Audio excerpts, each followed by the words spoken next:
بسم اللہ الرحمن الرحیم۔ گلا خراب ہو تو آواز بھی نہ نکل رہی ہو تو کچا امرود کھا لیں۔ پیشاب کرنے میں جلن ہوتی ہے، کچی لسی میں نمک ڈال کر پئیں یا خربوز یا تربوز کھائیں۔ چوٹ لگی ہے، خون روکنے کے لیے روٹی کو ناریل کے تیل میں ڈبو کر لگائیں۔ پیٹ میں درد ہے، پودینے کے پتے چبا لیں۔ پاؤں میں درد ہے تو زیتون کا تیل لگائیں۔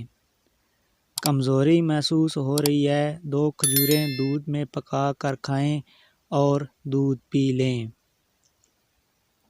عورتوں کو مخصوص ایام میں باقاعدگی ہے تو 2 کھجوریں کھا لیں۔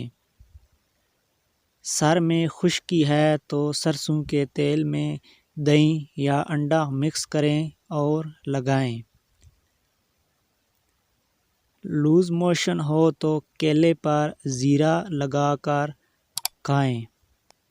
اگر آپ کو یہ ویڈیو اچھی لگے تو چینل کو لازمی سبسکرائب کر دیں، ویڈیو کو لائک کر دیں۔ دیکھنے کا بہت شکریہ۔